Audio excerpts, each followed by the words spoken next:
This channel does not promote any violent, harmful, or illegal activities. All content provided by this channel is meant for an educational purpose only. কোথায় আরজি করে রোগী কল্যাণ সমিতির chairman Sudipta Roy? তিলোত্তমার ধর্ষণ খুনের পর থেকেই খোঁজ নেই শ্রীরামপুরের এই তৃণমূল বিধায়কের। সিথির মোড়ে নার্সিংহোম রয়েছে সুদীপ্ত রায়, সেখানে তার বাড়িও, কিন্তু কোথাও দেখতে পাওয়া যাচ্ছে না আরজি করের রোগী কল্যাণ সমিতির চেয়ারম্যানকে। ফোনও তুলছেন না তিনি। হেলথ রিক্রুটমেন্ট বোর্ড ঘিরে খোঁজ করা হলেও জানা গেছে কিছুক্ষণের জন্য অফিসে এসেই নাকি ফের চলে গিয়েছেন। Fair and bright night and day cream, ত্বক থাকবে ব্রাইট সারাদিন, পলিউশন ফ্রি, ঠিক যেন রাতের ফোঁটা সাদা ফুল। সারাদিন হ্যাপি ব্রাইট স্কিন। প্রসঙ্গত, গত বছরে আরজি করের রোগী কল্যাণ সমিতির চেয়ারম্যান পদ নিয়ে বিস্তর জলঘোলা হয়েছে।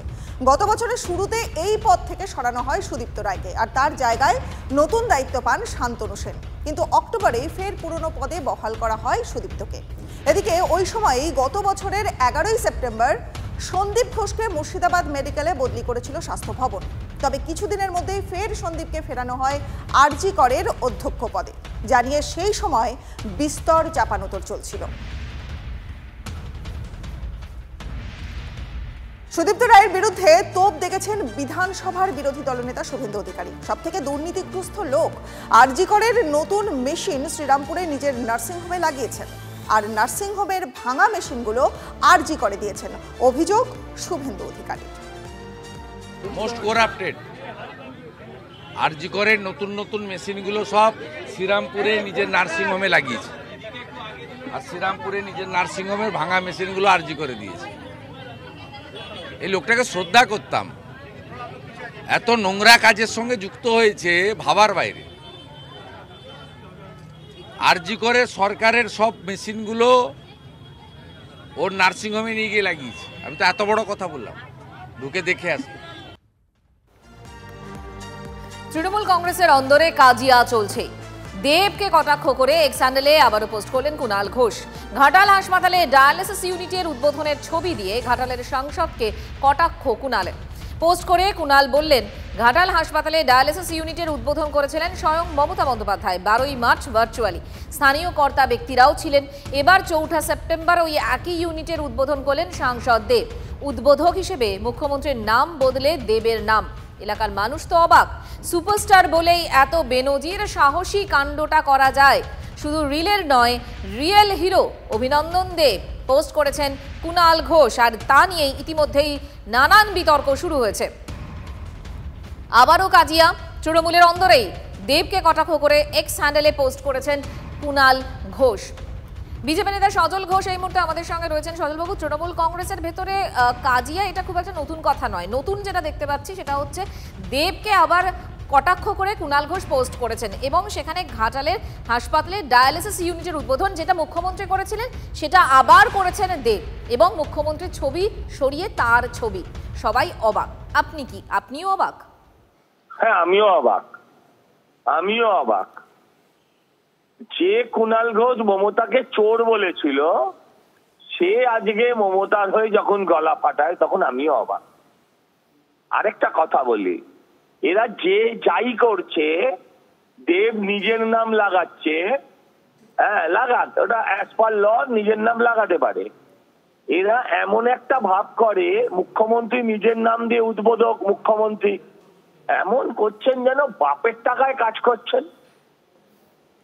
আরে সেন্ট্রাল গভর্নমেন্টের ফান্ড হোক আর স্টেট গভর্নমেন্টের ফান্ড হোক, ফান্ডের আসল মালিক আমরা, পাবলিক। এভাবে বড়াই করার কিছু নেই। প্রত্যেক সাংসদই তার এলাকা উন্নয়নের জন্য বছরে 5 কোটি টাকা পান। না সজলদা, আমি একটা বিষয় একটু বুঝতে চাইছিলাম। ধরুন এই সময় যদি আমরা দেখি চারপাশে এত আন্দোলন চলছে, তিলোত্তমা কাণ্ডের যে আবহ চলছে, সেখানে অস্বস্তি তো রয়েছে শাসক দলে, তার মধ্যে এই ধরনের বিষয়গুলো সামনে তো নানাই বাঞ্ছনীয়। তৃণমূলের সবচেয়ে বড় অস্বস্তির নাম কুণাল ঘোষ, কিন্তু সে এমন একটা আইটেম, এমন ওল, না গিলতে পারছে, না ফেলতে পারছে, না চিবোতে পারছে, না হজম করতে পারছে। এ তো প্রতিদিনই লেখে কাউকে না কাউকে কটাক্ষ করে। এই কদিন আগে তো নিজেই মমতাকে কটাক্ষ করেছে যে স্বাস্থ্য দপ্তরের একটু ভাবা উচিত ছিল, এমন কাজ হয় কেন যাতে সরকারের মুখ পড়ে। আরে সরকারের তরফ থেকে স্বাস্থ্য দপ্তরের প্রতিনিধিত্ব কে করেন? এইসব না করলে এর রাজনৈতিক অস্তিত্ব থাকবে না। এই যে উনি করলেন তার জন্যই এত লম্বা আলোচনা, এর জন্যই উনি করেন। এতক্ষণ আবার দেবকে সরি বলে দিয়েছে। বুঝতে পারছি সজলদা, অনেক ধন্যবাদ আপনাকে। তৃণমূল কংগ্রেসের অন্দরে কাজিয়া, সজল ঘোষের বক্তব্য যে নিজে খবরে থাকতে ভালোবাসেন, সে কারণেই এই কাজগুলো করেন কুণাল ঘোষ, কোট আনকোট, এটাই সজল ঘোষের বক্তব্য। দেবকে কটাক্ষ করেছেন তিনি, এক্স হ্যান্ডেলে পোস্ট করেছেন কুণাল ঘোষ। ঘাটাল হাসপাতালে ডায়ালিসিস ইউনিটের উদ্বোধনের ছবি দিয়ে ঘাটালের সাংসদকে কটাক্ষ করেছেন কুণাল ঘোষ। পোস্ট করে তিনি বলেছেন যে ঘাটাল হাসপাতালে ডায়ালিসিস ইউনিটের উদ্বোধন করেছিলেন মমতা বন্দ্যোপাধ্যায় 12ই মার্চ ভার্চুয়ালি। স্থানীয় কর্তা ব্যক্তিরাও সেখানে ছিলেন। এবার 4 সেপ্টেম্বর ওই একই ইউনিটের উদ্বোধনের কারণ কি, এবং সেখানে সাংসদ দেব উদ্বোধন করলেন। উদ্বোধক হিসেবে মুখ্যমন্ত্রীর নাম বদলে দেবের নাম রাখা হলো। এলাকার মানুষ অবাক। সুপারস্টার বলেই কি এই বেনজির সাহসী কাণ্ডটা ঘটিয়ে ফেললেন? ভুল কোথাও খবর আছে। ডায়ালিসিস আমাদের বাংলার মাননীয় মুখ্যমন্ত্রী উদ্বোধন করেছে, এটা পরিষ্কার। আর দেব যেটা করেছে পরিষেবা প্রদান, ওইটা উদ্বোধন করেছে। পরিষেবা যেদিন দেব করেছে ওই দিন থেকে সাধারণ মানুষকে পরিষেবা দেওয়া হয়েছে। এটাই কেউ কোথাও গুলিয়ে দিয়ে একটা গন্ডগোল পাকিয়ে দেওয়ার চেষ্টা করছে। সবাই তৃণমূলের সব নেতা শুধু আমি ভাব, এ বলবে আমি বড়, ও বলবে আমি বড়। তো এটা পরিষ্কার হয়ে গেছে যে শাসক দলের কাছে মাননীয় মুখ্যমন্ত্রীর কতটা গুরুত্বটা কমেছে, কতটা গুরুত্ব তলানিতে গেছে। এখানে দীপক অধিকারী সেটা বুঝিয়ে দিলেন। শুধু দীপক অধিকারী নয়, পশ্চিমবাংলার সর্বস্তরে তৃণমূল নেতাদের একই রকম চরিত্র, আর তৃণমূলের এটাই কালচার। যতদিন তৃণমূল থাকবে এই ধরনের আমরা দৃশ্য দেখতে পাবো। আরজিকর কাণ্ডের আবহে আমরা একটার পর একটা প্রতিবাদ দেখে এসেছি ঠিকই, এবং তার পাশাপাশি আরো একটা অভিনব প্রতিবাদ।